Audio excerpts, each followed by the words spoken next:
안녕하세요. 저는 올해 60 중반을 지나고 있는 오애순이라고 합니다. 지금은 그럭저럭 안정된 삶을 살고 있지만 어린 나이에 시골로 떠나 도시로 올라왔던 제 인생을 돌아보면 참 많은 굴곡이 있었습니다. 그리고 어떤 기억은 지금도 눈을 감으면 어제 일처럼 생생히 떠오르곤 하죠. 그 중에서도 제 인생을 송두리째 흔들어 놓고 동시에 삶을 바라보는 눈과 살아가는 방식을 바꿔놓았던 그 이야기를 차근차근 여러분께 들려드리려 합니다. 저는 19의 시골에서 도시로 올라왔습니다. 알고 지내던 친구의 소개로 버스 안내양을 하면서 사회에 첫 발을 내딛었어요. 해도 뜨지 않은 새벽부터 똑같은 일을 하며 똑같은 노선을 돌다가 일이 끝나면 기숙사로 돌아오기를 반복했죠. 처음 해보는 일이라 힘들었지만 그것도 몇 개월이 지나니 금방 적응할 수 있었어요. 그리고 매일 같은 시간에 오가는 손님들의 얼굴도 점점 익숙해졌습니다. 그런데 어느 날이었죠. 평소에 본 적 없는 청년이 버스에 올라탔습니다. 군대에서 막 제대한 듯 짧게 깎은 머리에 어깨가 떡 벌어진 건장한 체격이 눈에 띄었죠. 그 남자는 늘 종점에서 타고 내리곤 했습니다. 새벽같이 버스를 탔다가 저녁 무렵엔 어김없이 지친 얼굴로 버스에 올랐어요. 그런데 신기하게도 자신도 힘들 텐데 나이 드신 분들이 서 있으면 망설임 없이 자리를 양보하거나 무거운 짐을 든 사람이 있으면 먼저 다가가 도와주곤 했습니다. 다른 사람을 배려하는 모습이 자꾸 눈에 갔고 어느 날부터인가 일을 하면서도 은근히 그 남자가 버스에 타기를 기다리는 저를 발견하게 됐죠. 그런데 한동안 그가 버스에 타질 않는 겁니다. 며칠 동안 그 모습을 볼 수 없으니 괜히 허전하고 아쉬운 마음이 들더군요. 그러다 며칠 후 드디어 그 남자가 버스에 올랐습니다. 무슨 일이 있었는지 얼굴이 잔뜩 피곤해 보였어요. 그는 앉자마자 금세 고개를 떨구며 잠이 들었고 종점에 도착해서도 여전히 일어날 기미가 없었어요. 저는 그에게 다가가 조심스레 어깨를 흔들며 그를 깨웠습니다. 저기 손님, 종점이에요. 내리셔야 해요. 저기요? 어, 죄송합니다. 너무 피곤해서 깜빡 잠이 들어버렸네요. 깨워주셔서 감사합니다. 짧게 웃으며 건네는 그 한마디에 저는 가슴이 두근거렸습니다. 한 번은 제가 쉬는 날이었어요. 월급을 시골에 계신 부모님께 보내주고 오는 길이었습니다. 아침도 못 먹고 나왔더니 속이 허해서 시장 어귀에 있는 허름한 국수집에 들어가 국수 한 그릇을 시켰습니다. 따끈한 멸치 국물에 후루룩 국수를 먹다 보니 금세 그릇이 비어졌죠. 그런데 계산하려고 주머니를 뒤지는데 아무리 찾아도 돈이 없는 겁니다. 순간 등에서 식은땀이 흐르더라고요. 주머니 속을 다시 뒤적거리다 손끝에 구멍이 느껴졌습니다. 아차 싶었어요. 아침에 바삐 나오느라 옷을 제대로 하긴 못했는데 구멍난 틈으로 돈을 흘린 모양이었습니다. 국수집 사장님은 바쁜 듯 눈살을 찌푸리며 재촉했고 저는 얼굴이 화끈 달아올라 아무 대답도 못하고 있던 찰나 뒤쪽에서 누군가 조심스레 제게 말을 걸어왔습니다. 고개를 돌려보니 버스에서 보던 그 남자가 서 있었어요. 저기 아까부터 보고 있었는데요. 제가 좀 도와드릴까요? 무슨 일 때문에 그러세요? 그게 옷에 구멍이 나서 돈을 어디다 떨어뜨렸나 봐요. 그럼 제가 대신 내드릴게요. 사장님, 여기 제 밥값까지 같이 계산해 주세요. 마침 그 국수집에서 밥을 먹고 있던 남자가 제가 곤란해하고 있는 상황을 보고 제 밥값도 대신 내주게 되었고 그 일을 계기로 저희는 말을 트게 됐습니다. 감사해요. 덕분에 살았어요. 내일도 버스 타실 거죠? 오늘 내주신 밥값은 내일 꼭 갚을게요. 괜찮아요. 지난번에 종점에서 저 깨워주신 거 퉁쳤다고 생각할게요. 아, 그건 아니죠. 이러면 제가 너무 미안해서 그래요. 정 그렇게 미안하시면 나중에 밥 한번 사주세요. 쉬는 날이 언제예요? 그날 보는 거 어때요? 그의 제안에 깜짝 놀랐습니다. 그리고 속으로는 혹시 이 사람도 나한테 마음이 있는 건 아닐까 하는 기대가 피어올랐죠. 그렇게 저희는 처음으로 통성명을 했습니다. 그의 이름은 박명식. 저보다 5살이 많았어요. 이름을 주고받은 그 순간부터 뭔가 조금 더 가까워진 듯한 기분이 들었습니다. 약속을 잡은 뒤로 저는 쉬는 날만 손꼽아 기다렸습니다. 평소엔 하루하루가 일만 하며 비슷하게 흘러갔는데 이번엔 달랐습니다. 하루빨리 쉬는 날이 오길 바랬고 계속 달력을 확인하게 되더라고요. 그리고 드디어 약속한 날이 되었고 저희는 허름하지만 따뜻한 밥집에 마주 앉았습니다. 소박한 밥상을 사이에 두고 저희는 꽤 많은 대화를 나눴습니다. 그럼 명식 씨는 무슨 일을 하세요? 저는 작년에 제대해서 지금은 도배일을 배우고 있습니다. 힘들긴 해도 이거 배워두면 평생 먹고 살 걱정은 없다고 하더라고요. 요새는 하루하루 배우면서 버티는 중입니다. 그렇구나. 저 사실 명식 씨가 버스에서 어르신들 도와드리는 거 보고 참 좋은 분이라 생각했었어요. 그날도 선뜻 제 밥값 대신 내준 것도 그렇고요. 다시 한번 감사드려요. 아니에요. 어르신들 돕는 건 저희 할머니 생각이 나서 그래요. 제가 부모님이 안 계셔서 할머니 손에 자랐거든요. 할머니 돌아가시고 나선 저 혼자 살고 있는데 주변에서 어르신들 보면 할머니 생각이 나서 그냥 지나치지 못하겠더라고요. 그의 목소리에는 담담한 듯 하면서도 할머니에 대한 그리움이 묻어났습니다. 저는 그 순간 괜히 가슴이 저릿해졌습니다. 듬직한 체격만큼이나 속도 곧고 따뜻한 사람이란 걸 느낄 수 있었고 그날 이후로 저는 점점 그에게 마음이 끌렸습니다. 그리고 그건 명식 씨도 마찬가지였습니다. 그렇게 마음이 통한 저희는 연애를 시작했고 제가 23이 되던 해 마침내 부부가 되었습니다. 결혼하고 몇 달간은 버스 안내양을 계속했습니다. 조금 더 일해서 돈을 모으고 싶었는데 남편이 그러더라고요. 애순아, 우리 결혼도 했는데 지금 하는 일 그만두면 안 될까? 하루 종일 버스 타는 거 힘들잖아. 이제 우리 아이도 가져야 하고 무엇보다 당신 힘든 일 하는 거 내가 미안해서 안 되겠어. 대신 내가 열심히 일해서 부족함 없게 해줄게. 내가 지금은 초보라서 많이는 못 벌지만 그래도 도배하면 평생 굶어 죽을 일은 없다잖아. 이 기술만 있으면 조만간 자리 잡을 수 있어. 그러니까 일 그만두자. 내가 2~3배로 더 일할게. 남편의 든든한 약속에 저는 곧 버스 안내양을 관뒀습니다. 남편은 약속한 대로 쉬는 날도 없이 땀 흘리며 일을 이어갔습니다. 그리고 결혼한 지 1년 조금 넘었을 무렵 저는 임신을 했습니다. 이듬해엔 귀한 아들이 태어났습니다. 아들이 세상에 태어나자 남편은 더더욱 일에 매달렸습니다. 마침 그 시절엔 아파트가 대거 들어서던 때라 일감이 많았고 그의 손재주가 좋다는 소문이 퍼져 점점 벌이도 나아졌어요. 아이가 초등학교에 들어갈 즈음 그는 제게 조심스레 사업을 해보고 싶다고 말했습니다.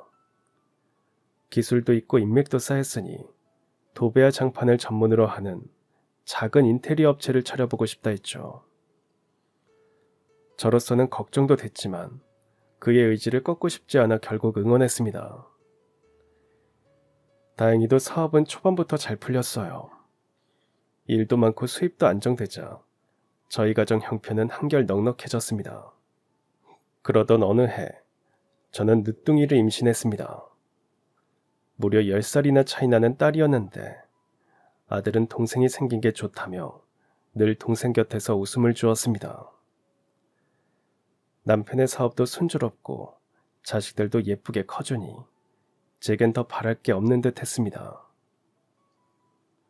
하지만 이 행복은 오래가지 않았습니다.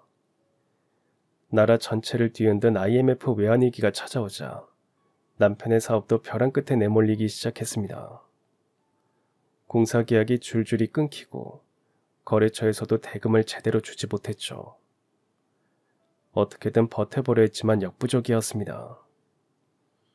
결국 남편은 빚만 짊어진 채 사업을 접을 수밖에 없었습니다. 그렇다고 손을 놓고 있을 수는 없었습니다. 가족을 먹여 살려야 했으니까요.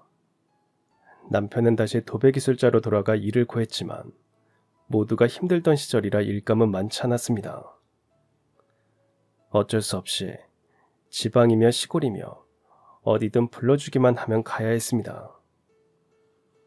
그러다 보니 집에 들어오지 못하는 날이 잦아졌습니다. 전 남편이 홀로 고생하는 게 너무 안쓰러웠어요. 현수 아버지, 나도 당신이랑 같이 도배해볼까요? 예전에 우리 가게 했을 때 당신한테 배운 적 있으니까 옆에서 도와줄 순 있을 것 같은데. 내가 옆에서 거들면 일도 더 빨리 끝낼 수 있고 그러면 일감도 더 받을 수 있지 않겠어요? 당신이 도와주면 나야 고맙긴 하지만 그럼 애들은 어쩌고. 현수도 많이 컸고 둘째도 내 손길 필요할 때는 지났으니까 괜찮을 것 같아요. 매일도 아니고 바쁠 때만 같이 가도 되고요. 그렇게 아들이 15살이 되었을 무렵부터는 제가 직접 남편을 따라다니며 도배일을 거들기 시작했습니다. 저와 남편이 일 때문에 집을 비우는 날이면 어린 딸을 돌보는 건 늘 아들 현수의 몫이었습니다. 한창 친구들과 어울려 놀고 싶은 나이였을 텐데 학교가 끝나면 곧장 집으로 달려와 집안일을 하고 동생을 돌보곤 했었어요. 그래서 저는 아들을 볼 때면 마음이 짠했습니다. 저희가 한 번씩 시골까지 일하러 가다 보면 하룻밤 자고 오는 날도 있었기에 저는 미리 반찬을 해놓거나 아들에게 간단히 반찬 만드는 법을 가르쳐 주기도 했어요. 못할 줄 알았는데 아들은 점점 요리에 흥미를 느끼는 듯 했습니다. 혼자서 재료를 챙겨 이것저것 만들어 보더니 어느 순간부터는 제법 그럴듯한 음식을 만들어내곤 하더라고요. 퇴근 후 집에 돌아왔을 때 아들이 직접 만든 음식으로 차린 밥상을 받으면 기특하기도 하고 또 미안한 마음이 들었어요. 아들의 음식 솜씨는 날이 갈수록 좋아졌습니다. 한 번은 남편 혼자 일하러 가고 제가 집에 있게 된 날, 아들이 직접 만든 떡볶이를 먹어본 적이 있는데 기대 이상으로 너무 맛있는 겁니다. 어머, 현수야, 떡볶이 너무 맛있다. 팔아도 되겠어. 너 이걸 어디서 배웠어? 연수가 내가 만든 떡볶이를 잘 먹더라고요. 그래서 자주 만들어주다 보니까 나만의 비법이 생겼어요. 정말? 어쩐지 안 맵고 너무 맛있더라. 어른이랑 애들이랑 다 좋아하겠어. 현수야, 엄마도 그 비법 알려주면 안 돼? 원래 맛집 비법은 가족한테도 알려주는 거 아니래요.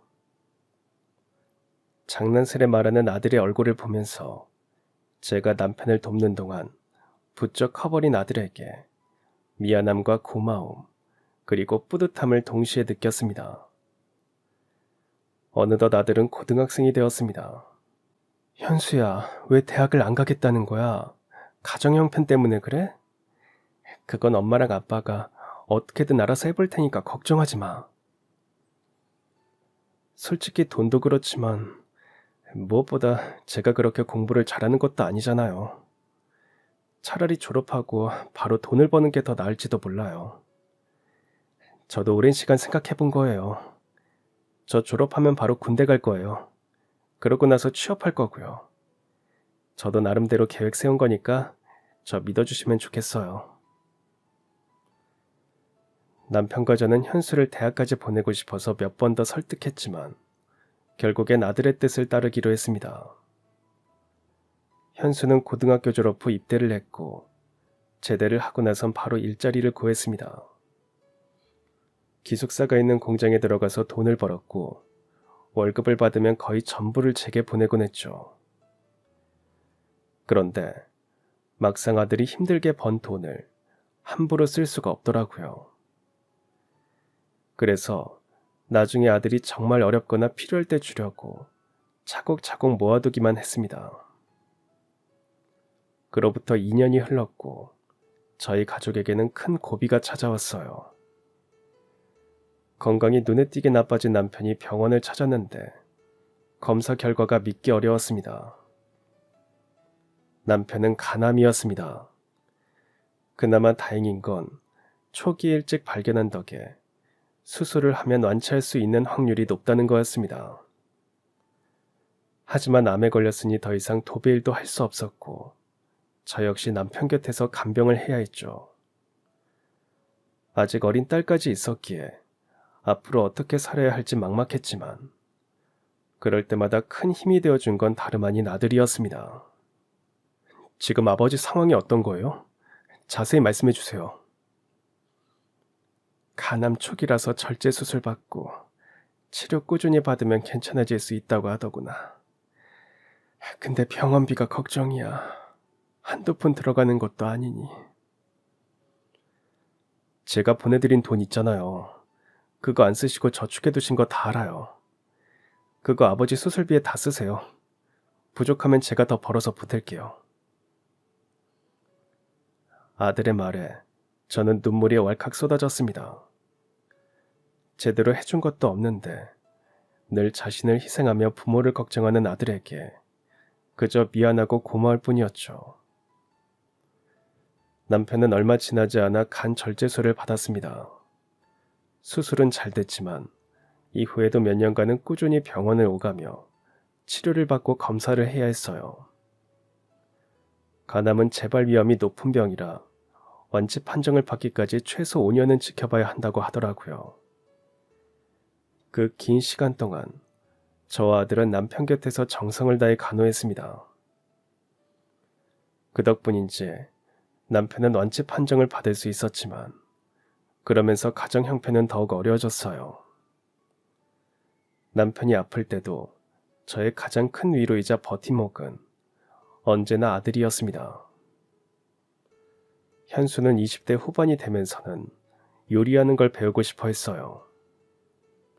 그래서 식당 주방에서 일을 시작했죠. 어릴 때부터 요리에 관심이 많았고 직접 만든 음식을 가족에게 대접하며 행복해하던 아들이었기에 주방에서 일하는 게 오히려 잘 됐다 싶었습니다. 그리고 그때부터 아들에게도 꿈이 생겼는데요. 요리를 배워서 언젠가는 자신만의 식당을 차리고 싶다고 했죠. 틈틈이 공부도 해서 요리 관련 자격증도 따는 듯 했습니다. 그러던 어느 날 아들은 결혼하고 싶은 사람이 생겼다면서 소개해주고 싶다 했습니다. 아들이 집으로 데려온 여자는 또래의 수수한 인상이었습니다. 그래, 이름이 박정화라고 했지? 정화는 우리 현수랑 언제부터 만난 거야? 처음 만난 건 현수 씨가 다니던 공장에서였고요. 사귄 건 1년 정도 됐습니다. 부모님은 두 분 다 잘 계시고? 어릴 때 부모님이 이혼하셨어요. 아버지랑은 연락 끊긴 지 오래고요. 엄마랑 단둘이 살고 있습니다. 아이고, 그동안 고생이 많았겠네. 내가 괜히 물어본 거 아닌가 싶어. 아니에요, 어머님. 현수 씨랑 결혼할 사이로 인사드리는 건데 이런 제 사정도 다 알고 계셔야죠. 아들이 데리고 온 여자의 사정을 다 듣고 나니 저는 마음이 짠해졌습니다. 어머니와 단둘이 살아온 모든 세월을 다 알기는 힘들었지만 대충 말만 들어도 고생을 꽤 했겠다 싶더라고요. 아들과 예비 며느리는 서로를 깊이 아끼는 듯 보였고 무엇보다 아들이 행복해 보였습니다. 해준 게 없는 부모였기에 결혼을 반대할 이유가 없었어요. 남편도 아들만 좋다면 된 거라며 결혼을 허락했습니다. 그때 형편이 너무 어려워 제대로 도와줄 수도 없었던 터라 아들 부부는 결혼식 대신 사진만 간단히 찍고 소박하게 신혼살림을 시작했어요. 서운하거나 불만이 있을 법한데도 불평 하나 없이 한 가족이 되어준 며느리에게도 참 고마웠습니다. 며느리는 친딸 못지않게 저희 부부에게 살가웠습니다. 부족한 살림살이에도 불평 없이 아들과 사이좋게 지내는 모습을 보니 마음이 절로 놓였죠. 그런데 몇 달 뒤에는 집에 경사가 찾아왔어요. 며느리가 임신을 한 겁니다. 집안에 생긴 첫 손주라 저희는 아이가 건강하게 태어나기만 기다렸고 마침내 다음에 튼실한 손자가 태어났습니다. 손자가 태어난 뒤 아들은 더욱 열심히 일을 했어요. 그 모습을 보니 젊은 시절 남편의 모습이 떠오르더군요. 피는 못 속인다더니 아들 역시 가정을 꾸리게 되자 책임감을 느끼고 더 열심히 일하는 듯 했습니다. 며느리는 아들이 생긴 뒤 하던 일을 그만두고 애를 키우고 집안일 하는 데 집중했습니다. 그리고 남편도 건강이 좋아지자 할 수 있는 일을 찾았어요. 몸이 좋아졌다곤 하지만 예전처럼 도배일을 하기에는 나이도 있고 무리가 갈 수도 있어서 저희 부부는 둘이서 같이 고무를 줍기 시작했습니다. 그것도 꾸준히 성실하게 하니 적지 않은 돈이 되더라고요. 둘이서 먹고 쓰는 걸 아껴가며 일하다 보니 돈도 모아졌습니다. 하루는 일을 쉬는 날이라서 집에서 반찬 몇 가지를 만들어 아들 집에 들렀습니다. 어머니 오셨어요? 힘드실 텐데 쉬시지 뭘 이렇게 많이 만들어 오셨어요. 혼자 해보느라 밥 먹는 것도 어려울 거 아니야. 너랑 현수랑 좋아하는 거 만들어 왔으니까 대충 먹지 말고 잘 챙겨 먹어. 그래야 애도 잘 보는 거야. 감사해요 어머니. 잘 먹을게요. 현수 씨가 좋아하겠어요. 안 그래도 그이 요즘에 고민이 많아서 밥을 잘 못 먹고 있거든요. 저는 처음 듣는 이야기였습니다. 아들에게 전화를 하면 다 좋고 괜찮다는 말만 했으니 고민 같은 게 있는 줄은 몰랐죠. 그래서 며느리에게 물었습니다. 현수가 고민이 있어? 무슨 고민인데? 그게 제가 말씀드린 거 현수 씨가 알면 괜히 어머니까지 신경 쓰이겠다고 뭐라 할 것 같은데. 괜찮아. 아들이 고민이 있어서 밥도 잘 못 먹는다는데 무슨 일인지는 알아야 하지 않겠어? 그게 어머님도 아시죠? 현수 씨 예전부터 식당 하나 내고 싶어 했잖아요. 떡볶이 가게 내고 싶다고. 괜찮은 가게가 나왔는데 돈이 많이 부족해서 걱정하고 있더라고요. 며느리 말대로 아들은 자신만의 떡볶이 가게를 열고 싶어 했습니다. 하지만 현실은 만만치 않았죠. 가진 돈은 별로 없었는데 은행 대출도 쉽지 않았습니다. 모르면 몰랐지 그 말을 듣고 가만히 있을 수는 없었어요. 집안에 어려운 일이 생기면 열일 다 제치고 가장 먼저 나서던 아들이었기에 이번만큼은 제가 도와주고 싶었습니다. 그래서 집으로 돌아와 남편과 상의한 뒤 그동안 고물을 팔아 모아둔 돈을 아들 내외에게 내주었습니다. 그날 며느리는 눈물을 글썽이며 말했어요. 어머님, 아버님, 두 분 덕분에 한시름 놓았어요. 저도 옆에서 현수 씨 많이 도울게요. 그리고 이 돈도 나중에 꼭 갚고요. 얼마 안가 아들은 자신의 이름을 내건 작은 떡볶이 가게를 열었습니다. 어릴 때부터 동생에게 자주 만들어주던 떡볶이로 승부를 보고 싶다는 마음이 있었기 때문이었죠. 처음엔 몇 접시 팔지 못하는 날이 이어졌지만 1년이 채 안 돼 아들의 떡볶이 가게는 입소문을 타기 시작했어요. 인터넷에 골목의 수분 맛집이라는 이야기가 퍼지며 손님이 점점 늘었다고 하더라고요. 인기가 높아지자 아들은 가게를 확장했어요. 그리고 그 맛은 전국으로 소문이 났고 택배로 떡볶이를 받아보는 사람까지 생겼습니다. 마침내 아들은 전국에 떡볶이를 판매할 수 있는 공장까지 세웠고 그렇게 번 돈으로 또 다른 요식업에도 도전했습니다. 아들은 손대는 사업마다 성공시켰고 작은 떡볶이 가게 사장이면서 요식업계 대표가 되었습니다.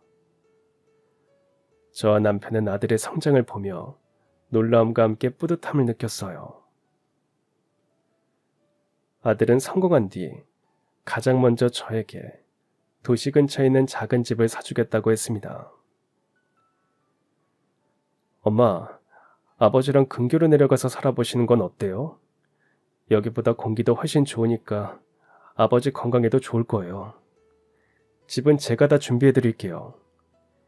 이제 제가 형편이 어려운 것도 아니고 두 분한테 집 해드릴 정도도 되고요. 그리고 일 처음 시작할 때도 두 분이 도와주셨잖아요. 그러니까 편하게 받아주세요. 저희 부부는 아들의 말을 따르기로 했습니다. 얼마 뒤 도시에서 조금 떨어진 공기 좋고 한적한 곳에 있는 작은 집으로 이사했죠. 아들은 자신이 용돈을 주겠으니 일은 그만하길 원했지만 저는 계속해서 일을 했어요.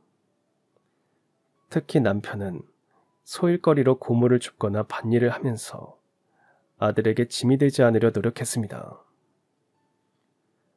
아들은 막내딸인 연수의 유학도 책임졌습니다. 딸은 성공한 오빠를 둔 덕에 외국에서 자신이 하고 싶은 공부를 마음껏 할 수 있게 됐습니다. 그리고 그런 아들을 보며 부모가 할 일을 대신하고 있는 것 같은 마음에 항상 미안했어요. 하지만 다행인 건 아들의 사업이 갈수록 번창했다는 겁니다. 예전과는 상상할 수도 없는 큰 돈을 벌게 되었죠. 가난은 사라졌지만 그만큼 바빠졌죠. 예전엔 한 달에 한 번은 가족들과 함께 저희를 보러 오곤 했는데 시간이 갈수록 얼굴 보는 것도 힘들어졌습니다. 아들은 일 때문에 출장도 잦았고 집에도 늦게 들어가는 날이 많다고 했죠. 그런 와중에도 아들은 일부러 시간을 내서라도 제게 전화를 걸어 안부를 묻곤 했습니다. 엄마, 요즘 잘 지내시죠? 두 분 다 아픈 데는 없으시고요? 현수야, 우리 걱정은 말어. 네 아버지도 여기로 이사와서 건강이 훨씬 좋아지셨다. 나보다 더 좋은 것 같아. 넌 어때? 바빠도 끼니는 거르지 말어. 우리 손주 우연이는 잘 지내지? 아이고, 그 녀석이 계속 눈에 밟히네. 우연이도 잘 있죠. 제가 지난번에 영상통화하는 법 알려드렸잖아요. 우연히 보고 싶으면 우연 엄마한테 전화하세요. 다른 건 몰라도 7살이 된 손자 얼굴을 자주 못 보는 건 조금 아쉬웠습니다. 그래서 아들이 말한 대로 저는 손자가 보고 싶으면 한 번씩 며느리에게 영상통화를 걸었어요. 하지만 며느리는 어딘지 모르게 제 전화가 귀찮은 듯 했습니다. 차 안에서 받으면 손자가 방금 막 학원에 들어가서 볼 수 없다면서 나중에 전화라며 끊기 바빴고 어느 날은 아예 받지 않는 날도 늘어갔어요. 저는 그런 며느리에게 서운함을 느껴서 남편에게 이런 마음을 털어놨습니다. 여보, 요즘 정화가 자꾸 내 전화를 피하는 것 같아요. 우연히 보고 싶어서 연락하면 빨리 끊어버리고 심지어 안 받을 때도 많고. 우연 엄마도 일이 있어서 그런가 보지. 자주 전화하고 그러면 요즘 애들 싫어해. 집에서 살림만 하는 애가 바쁠 일이 뭐가 있어요. 그리고 내가 전화를 자주 하는 것도 아니에요. 나도 맨날 전화하고 싶은 마음 꾹 참고 한 달에 몇 번 걸지도 않는다고요. 아휴, 서운해서 그러지, 서운해서. 그러면 전화만 하지 말고 언제 한번 현수네 다녀와. 현수랑 현수애미랑 좋아하는 것 좀 만들어서. 남편의 말에 저는 아들네랑 손주가 잘 먹는 반찬 몇 가지를 만들어 아들네 집으로 찾아갔습니다. 가기 전에 며느리에게 전화를 했지만 또 받지를 않아서 문자를 남기고 찾아갔죠. 아들 집에 도착하자 며느리는 제가 올 줄 몰랐다는 표정이었고 달가워하지 않는 듯 했습니다. 어머니, 갑자기 웬일이세요? 정아, 너 집에 있었니? 근데 왜 이렇게 연락이 안 돼? 오기 전에 몇 통이나 했는데. 자, 이거 받아라. 우리 우현이랑 니들이 좋아하는 반찬 몇 가지 해왔다. 어머니, 아무리 아들 집이라고 해도 그렇지. 그래도 이렇게 갑자기 찾아오시면 어떡해요? 제가 집에 없었으면 어쩌시려고요? 아니, 내가 전화를 몇 통이나 했는데 네가 안 받았잖니. 그리고 문자도 남겼어. 오늘 온다고. 오랜만에 본 며느리는 예전보다 훨씬 얼굴이 좋아져 있었습니다. 옷도 비싼 건지 고급져 보였고 얼굴엔 윤기가 반지르르 흘렀죠. 잘 모르는 제가 보기에도 며느리가 두르고 입고 있는 건 하나같이 다 비싸 보였습니다. 며느리는 집에 온 제게 물 한 모금도 내주지 않고 톡 쏘듯 말했어요. 그래서 오늘 왜 오신 건데요? 너희 반찬도 주고 우리 우연이도 볼 겸 겸사겸사 왔지. 우연이는 유치원에서 아직 안 왔니? 네, 오려면 아직 멀었어요. 그리고 어머니, 아무리 어머니라고 해도 이렇게 결혼한 아들 집에 덜컥 찾아오시는 건 좀 그렇죠. 앞으로는 연락하셨다고 해도 제가 안 받으면 오시지 마세요. 살가웠던 며느리의 태도는 어느새 차갑게 변해 있었습니다. 그 말을 남기고 며느리는 거실에 있는 소파에 앉아서 핸드폰만 보고 있더라고요. 모든 게 너무 당황스러워서 가지고 온 반찬을 넣어두려고 냉장고를 열어보니 기가 막혔습니다. 애가 있는 살림하는 집이라고는 믿기지 않을 정도로 텅텅 비어 있었거든요. 반찬도 별로 없고 그나마 있는 것도 다 오래된 것들 뿐이었습니다. 채소나 과일도 다 썩어가고 있었죠. 제가 한참을 쳐다보고 있자 어느새 부엌으로 온 며느리가 화를 내며 말했습니다. 어머니, 왜 남의 냉장고를 그렇게 보고 계세요? 살림 검사하러 오신 거예요? 자꾸 이렇게 불편하게 하실 거면 이만 가주세요. 저도 약속이 있어서 지금 나가봐야 해서요. 결국 저는 아들 집에 가서 기분만 잔뜩 상한 채로 돌아왔습니다. 남편에게 며느리와 있었던 일을 말했죠. 당신이 서운한 건 알지만 요즘 애들은 그렇게 찾아가는 거 싫어할 수도 있어. 아무리 그래도 그렇지. 애가 갑자기 그렇게 달라질 수도 있는 거예요? 아휴, 나는 이해가 안 가네. 현수 엄마, 당신 행여나 오늘 있었던 일 현수한테까지 말하지 마. 안 그래도 바깥일로 바쁜 앤데 이런 일로 신경 쓰게 하면 되겠나. 괜히 분란 만들지 말라고. 알았지? 그 일이 있고 몇 달 뒤 남편의 칠순 생일을 앞두고 있을 때였습니다. 저녁이 되자 아들에게 전화가 왔어요. 엄마, 저요. 이번 아버지 칠순 생신 때 가족들이랑 다 같이 내려갈게요. 가서 하루 자고 오려는데 괜찮죠? 그래, 언제든 와도 되지. 근데 시간이 되니? 안 바빠? 없는 시간 내서라도 가야죠. 다른 날도 아니고 아버지 칠순인데. 엄마, 그럼 그날 봬요. 바쁜 와중에도 잊지 않고 내려오겠다고 하는 아들에게 고마웠습니다. 그래서 남편의 칠순 생일 하루 전날 시장에 가서 아들과 며느리, 그리고 손자가 좋아하는 음식 재료를 잔뜩 사다가 요리를 하고 집 청소도 깨끗이 했죠. 남편은 뭘 그렇게 신경 쓰냐 했지만 남편도 오랜만에 아들 식구들, 특히 손자를 볼 생각에 기분이 좋은 듯 했습니다. 그리고 드디어 남편의 칠순 생일이 됐는데 그날 아침 아들에게 전화가 왔습니다. 엄마, 이걸 어쩌죠? 갑자기 공장에 일이 생겨서 그거 처리하고 가야겠는데요. 애엄마랑 우연이는 먼저 내려가기로 했으니까 점심쯤 도착할 거예요.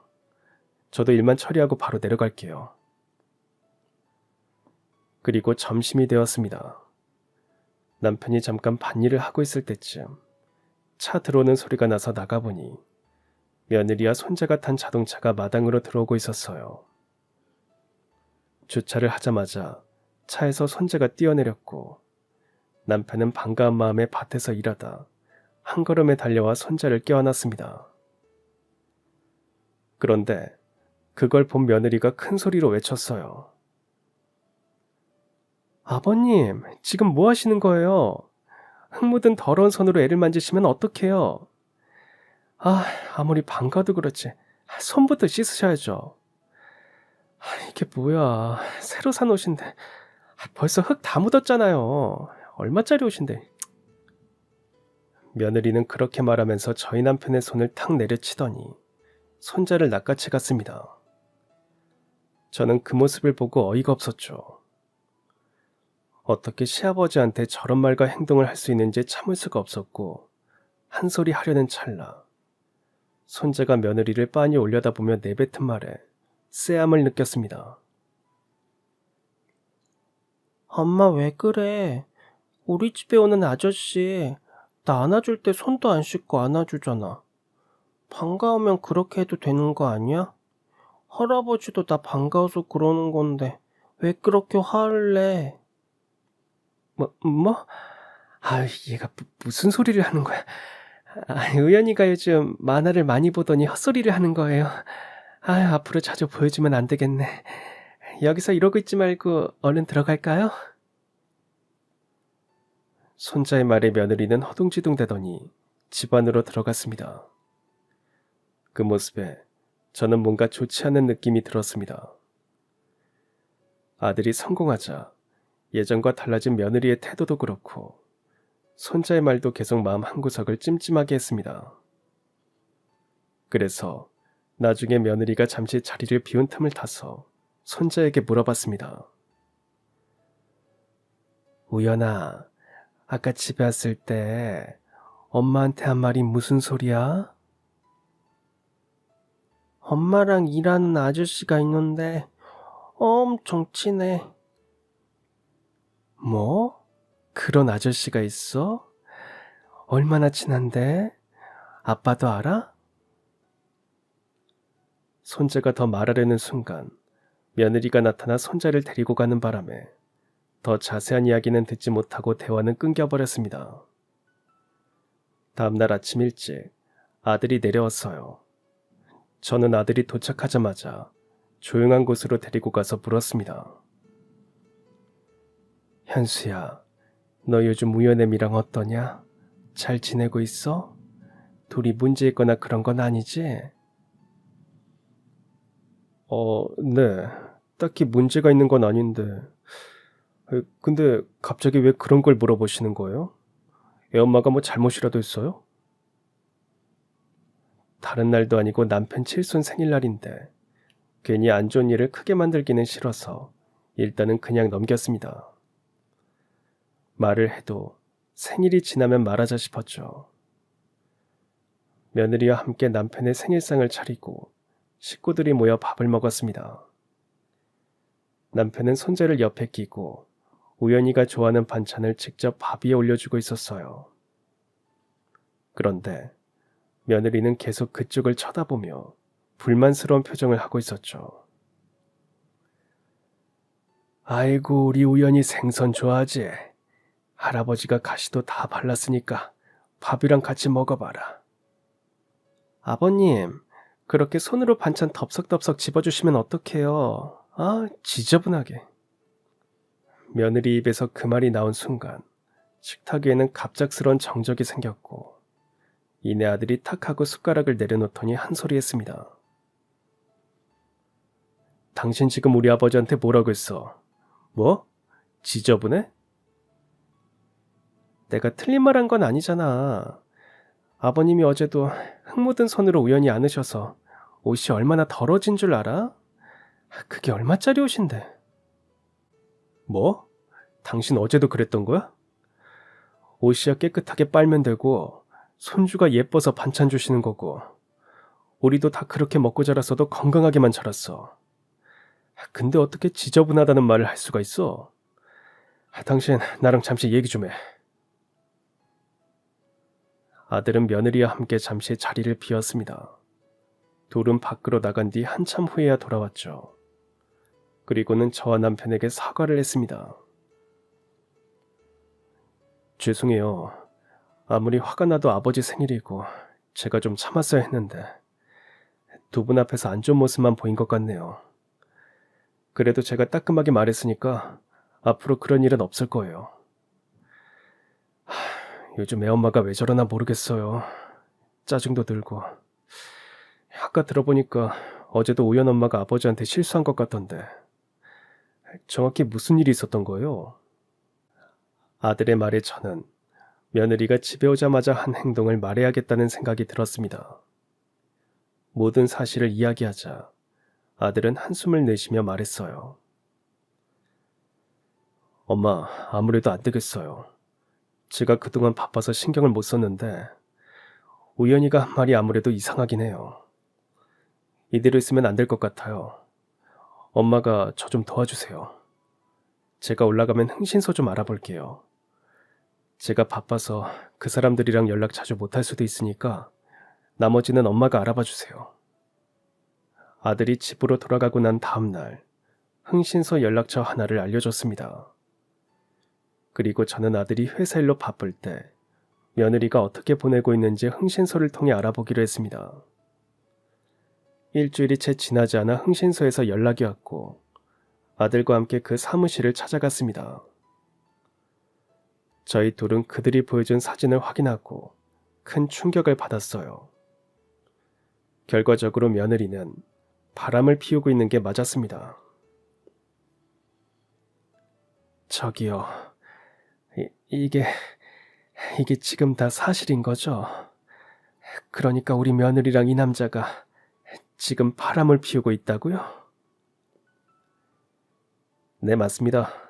저희가 지켜본 결과 거의 이틀에 한 번꼴로는 만나는 것 같더라고요. 둘이서 같이 고급 레스토랑이며 백화점도 자주 가고 신나게 돈 쓰고 다니시던데. 아들이 돈을 잘 벌게 되면서 며느리의 생활 수준은 하루가 다르게 달라졌습니다. 남편이 번 돈으로 사치를 일삼았던 거죠. 그리고 그 돈으로 부동산 투자를 하겠다며 부동산 중개업자 한 명과 몇 명의 무리와 함께 여기저기 땅을 보며 돌아다녔다고 합니다. 그러다 불륜남을 알게 된 거였죠. 그럼 아이는요? 우리 손주는 어떻게 하고 둘이 붙어 다닌 거예요? 집에서 만날 때를 제외하고는 며느님 친정어머님께 애를 맡기더라고요. 뭐라고요? 집에서 만나요? 네. 집안에서도 만나던데요. 두 사람이 집으로 들어가는 거 여기 사진으로 다 찍어놨습니다. 그제야 손자가 했던 말이 단번에 이해가 갔습니다. 아들이 바빠서 집을 자주 비우는 틈을 타서 둘은 점점 깊은 관계로 발전했고 심지어는 집에도 자연스럽게 드나들게 된 거였죠. 그리고 둘이 함께 있는 모습을 손자도 몇 번 보게 된 것이었습니다. 모든 걸 알게 된 저도 충격이었지만 옆에 앉아있는 아들이 더욱 신경 쓰였습니다. 아들은 이 사실이 믿기 힘든지 고개를 숙이고 주먹을 꼭 쥐고 있었습니다. 그리고 그 주먹은 분노를 참으려는 듯 바들바들 떨리고 있었어요. 아들이 힘겨워하는 모습을 보자 저는 며느리를 용서할 수가 없었습니다. 엄마, 저 이 여자 용서할 수 없어요. 어떻게 자기 아들이 있는 집에 남자를 끌어들일 수가 있죠? 절대 용서 못해요. 그래, 나도 내 자식 마음 아프게 한 거 절대 그냥은 못 둔다. 저희는 그날 흥신소 직원들의 도움을 받아 앞으로 어떻게 해야 하는지 조언을 들었습니다. 그리고 직접 며느리의 불륜 현장을 잡기로 했습니다. 며칠 뒤 아들과 함께 몰래 며느리의 뒤를 밟아보니 손자를 또 친정에 맡겨두고 그 남자를 만나고 있더라고요. 심지어 너무 자연스럽게 집으로 데리고 들어갔습니다. 그것까지 보자 더는 참지 못하고 아들과 함께 집으로 들어가 그 현장을 잡았습니다. 저희 둘을 본 며느리는 귀신이라도 본 듯 소스라치게 놀라더군요. 여보, 어머니, 여긴 어떻게... 어떻게긴 뭐가 어떻게야. 너 우리 아들 몰래 바람핀 것도 모자라서 집에까지 불러들여? 감히 여기가 어디라고? 네가 그러고도 사람이야? 며느리가 변명을 하려고 하자 제 옆에 서 있던 아들이 딱 잘라 말했습니다. 뭘 잘했다고 변명이야? 당신은 우리 우연히 보기 창피하지도 않아? 우연히도 당신이 딴 남자 만나는 거 다 봤다며. 아들한테까지 거짓말 해가면서 그렇게 바람 피우고 싶었냐고. 그래, 현수 씨. 이렇게 된 거 우리 이혼하자. 나 더 이상 현수 씨 사랑하지 않아. 지금까지 산 것도 다 돈 때문이었으니까 이쯤에서 헤어지자. 며느리는 두 눈을 똑바로 뜨고 쌀쌀한 말투로 아들에게 이혼하자고 했습니다. 싹싹 빌어도 모자를 판인데 방귀 낀 놈이 성낸다더니 딱 그 꼴이었죠. 기가 막혀서 서 있는데 옆에 있던 며느리의 불륜남이 당황한 듯 입을 열었습니다. 정아야, 이혼을 왜 해? 하지마. 뭐? 당신 그게 무슨 소리야? 당신도 나 사랑하잖아. 나랑 같이 살고 싶다면서. 아니, 그건 그냥 해본 소리지. 정아야, 나 말 안 한 게 있는데 사실 나 결혼했어. 유부남이야. 유부남? 당신 그게 진짜야? 나한텐 그런 말 없었잖아. 당신 이렇게 나오면 어떡해. 나는 당신만 믿었는데. 정아야, 너 순진하게 왜 이러냐? 그냥 조금 놀려고 그랬던 거지. 아무튼 이혼은 하지 마. 나도 집에 있는 우리 와이프가 알면 큰일 난다. 그리고 난 다른 가정 깰 생각은 추호도 없어. 며느리의 불륜남은 그 말만 남기고는 주랭랑을 쳤습니다. 바람을 피우고 있던 남자가 유부남이라는 건 며느리도 처음 알게 된 사실인 듯 했습니다.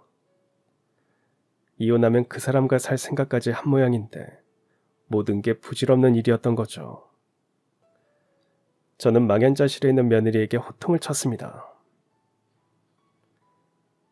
너 살만하다고 어떻게 다른 남자를 만날 수가 있어? 우리 아들이 현수가 그렇게 만만했니?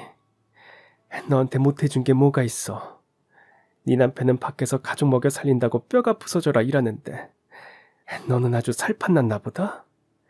돈도 펑펑 쓰고 다니고 쳤단 남자랑 바람까지 피고. 제가 뭐 바람 피우고 싶어서 그런 줄 아세요? 저도 다 나름의 사정이 있었거든요. 그러는 어머니 아들은 잘못 하나 없는 줄 아시냐고요. 아휴, 됐다. 이게 어디서 끝까지 바락바락 대들고 난리야. 내가 그동안은 현수랑 우연히 보면서 참았는데 더는 못 참겠다.